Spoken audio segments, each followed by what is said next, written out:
Sir ये राजस्थान की सबसे बड़ी भर्ती है और इसमें कम से कम 20-25 हज़ार बच्चों को फ़ायदा मिलेगा। सर इससे प्रभावित इसलिए हो रहे हैं क्योंकि इसमें 25-30 हज़ार लोग ऐसे हैं जो इसको ज्वाइनिंग करके छोड़ देंगे। मैं 15 साल से लगातार तैयारी कर रहा हूँ। कभी पेपर लीक हो जाते हैं, कभी कुछ हो जाता है। सर मुझे पता है मैं आगे तैयारी कर सकता हूँ, मेरी उतनी उम्र के वो भी आएंगे यहाँ पर और सरकार इसको जरूर लागू करेगी। ऑनलाइन तैयारी, ऑफलाइन जैसा अनुभव कपिल सर के मार्गदर्शन में करें RAS, PSI, EO, RO और अन्य भर्ती परीक्षाओं की तैयारी बूस्टर एकेडमी के साथ। अभी डाउनलोड करें बूस्टर एकेडमी ऐप। सर ये राजस्थान की सबसे बड़ी भर्ती है और इसमें कम से कम 20-25 हज़ार बच्चों को फ़ायदा मिलेगा। अगर सरकार वेटिंग नियम लागू करती है तो सरकार को लास्ट ज्वाइनिंग से इसमें ये नियम लागू करना चाहिए, जिससे जो बच्चे LDC में 3rd ग्रेड में 2nd ग्रेड में जा रहे हैं उनकी ये सीटें ख़राब हो रही हैं, उनकी जगह 2 गुना वाले अभ्यर्थियों को लिया जाए और 1 साल का वेटिंग नियम से कम 20-25 हज़ार बच्चों को फ़ायदा मिलेगा। और ये राजस्थान की सबसे बड़ी भर्ती है आज तक की। इसके अंदर सरकार को संज्ञान लेना ही पड़ेगा और हमारी बस यही मांग है, हमारे को और कुछ नहीं चाहिए। हमारा 1 साल वेटिंग नियम लास्ट ज्वाइनिंग से ये लागू कर दे सरकार और हम सरकार के बहुत बहुत आभारी रहेंगे। और हमारी कोई इनके अलावा कोई मांग नहीं है, बस यही जायज़ मांग है जो बहुत ही बढ़िया वो है कदम रहेगा सरकार के लिए भी और हमारे लिए भी। हम सरकार को धन्यवाद बोलेंगे इसके लिए। सर इससे प्रभावित इसलिए हो रहे हैं क्योंकि इसमें 25-30 हज़ार लोग ऐसे हैं जो इसको ज्वाइनिंग करके छोड़ देंगे। और वो ये सर ये चतुर्थ श्रेणी कर्मचारी भर्ती के लिए आए हैं हम यहाँ पर। तो इसमें क्या है 20-25 हज़ार युवा ऐसे हैं जो ज्वाइनिंग करके इसको छोड़ देंगे, तो फिर वो सीटें ख़राब हो जाएगी। तो हम चाहते हैं कि ये 1 साल का जो नियम है ना, इस चतुर्थ श्रेणी और जो प्रक्रियाधीन जो भर्ती है ना, इनमें लागू किया जाए, जिससे 20-25 हज़ार नए युवाओं को रोज़गार का अवसर मिलेगा। और ये 20-25 हज़ार लोग इसलिए छोड़ेंगे क्योंकि जनवरी में रीट की भर्ती हुई थी लेवल 1 और लेवल 2 दोनों की मिलाकर कुछ 10 हज़ार पद थे। उसके बाद में LDC की भर्ती हुई 10 हज़ार पदों पर और उसके बाद में अभी RPSC ने 2nd ग्रेड की भर्ती करवाई 10 हज़ार पदों पर। तो ऐसे मिला के कुल 30-35 हज़ार पदों पर अभी प्रक्रियाधीन भर्तियों का वो एग्ज़ाम लगा था और वो सब युवा इस 4th ग्रेड में भी ज्वाइनिंग कर रहे हैं। तो सरकार अगर ये नियम लागू कर देती है ना, तो जो वो ज्वाइनिंग करके वो जो पद छोड़ेंगे ना, वो जो 2 गुना में जो अभ्यर्थी पास हुए हैं ना, उनके वो सीटें खराब नहीं होगी और उनको मिल जाएगी। तो इससे 20-25 हज़ार युवाओं को रोज़गार का अवसर मिलेगा। तो मैं तो सरकार से यही अपील करता हूँ कि जो ये 1 साल का जो वेटिंग नियम है ना, ये सभी प्रक्रियाधीन भर्तियों में और खासकर चतुर्थ श्रेणी कर्मचारी भर्ती में तो लागू करे ही करे। यही कहना चाहता हूँ मैं तो सरकार से।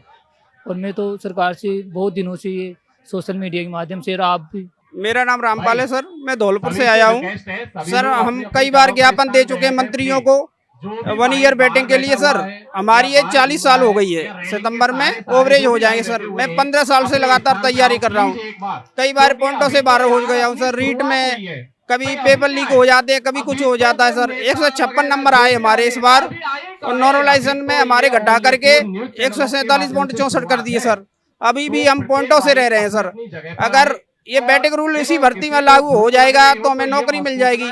अगर आगे होता है तो हमारा परिवार भी घर जाएगा, हम कहाँ जाएंगे। सर हम जैसे कई युवा बेरोजगार हो जाएंगे। सर हमारे एक बच्चा एक बच्ची है, वो भी लिख नहीं पढ़ पाएंगे, क्या करेंगे। सर ये हमारे यही मतलब अनुरोध है सरकार से कि हमारी 1 ईयर वेटिंग रूल लागू कर दे, जिससे हम जैसे युवाओं को नौकरी मिल जाए। सर और यहाँ इसमें कम से कम 20-25 हज़ार सीटें खाली होनी है, क्योंकि इसमें जो कई वैकेंसियां निकली हैं वो छोड़ के चले जाएंगे और हम जैसे युवा अगर 1 ईयर वेटिंग नहीं होता है तो भटक जाएंगे। सर यही मुद्दा है हमारा। हम यहाँ सर वेटिंग लिस्ट सभी भर्तियों में वेटिंग लिस्ट लागू करने के लेकर धरने प्रदर्शन पर बैठे हैं। एक ही इस समय 54,000 वैकेंसी चतुर्थ श्रेणी और बिजली विभाग और LDC में विभिन्न पदों पर वैकेंसियाँ चल रही है। यह है कि अभी अगर ये नियम लागू होता है तो काफ़ी ज़्यादा स्टूडेंट को इसका फ़ायदा मिलेगा और यदि इसको रेट्रोस्पेक्टिव प्रभाव से लागू किया जाता है तो ये और भी अच्छा रहेगा, ज़्यादा से ज़्यादा स्टूडेंट को इसका फ़ायदा मिलेगा।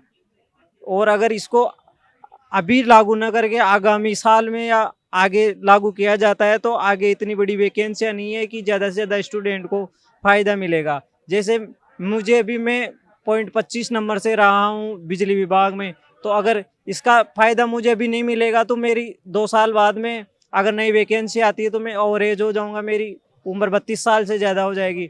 और काफ़ी सारे स्टूडेंट ऐसे हैं जिनका कट ऑफ में भी हैं और वो सिर्फ बर्थ ऑफ डेट की वजह से रहे हैं। तो बिजली विभाग और सभी विभागों में सरकार से मेरी मांग है कि ये नियम लागू अभी से लागू किया जाए। सरकार लागू क्यों नहीं करेगी? मेरी एज 22 साल है। मेरे माता पिता ने मुझे मना किया कि तुम मत जाओ, तुम्हारी एज बहुत सारी बची हुई है, तुम तैयारी कर सकते हो। लेकिन मैं यहाँ पर आया उन्हें यह करके कि मेरे भाई बहन है यहाँ पर 40 साल के हो चुके हैं, वो क्या वो तैयारी कर पाएंगे? आगे नहीं कर पाएंगे। उनके लिए भी आया हूँ मैं, मुझे पता है मैं आगे तैयारी कर सकता हूँ। अगर मेरे जैसा युवा अगर जाग जाए, सारे यहाँ पर आ जाए मेरी जितनी उम्र के भी, तो सरकार लागू नहीं करेगी क्या? जरूर लागू करेगी। और मैं ये वादा करता हूँ, ये जो है जितने भी युवा मेरी उतनी उम्र के वो भी आएंगे यहाँ पर, और सरकार इसको जरूर लागू करेगी।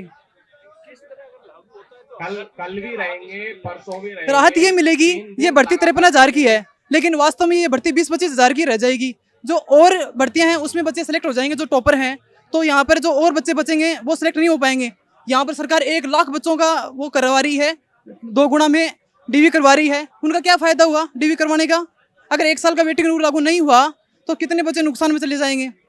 आगे करिए सरकार की, हम भर्तियां निकालेंगे एक और, उस भर्ती में जो बच्चे और हो चुके हैं उनका क्या होगा? उनका तो नुकसान हो जाएगा ना। इसलिए सरकार का मेरा निवेदन है कि सरकार इसी में वेटिंग रूल लागू करे कि सभी मेरे भाई बहनों को इसी में जॉब मिल जाए।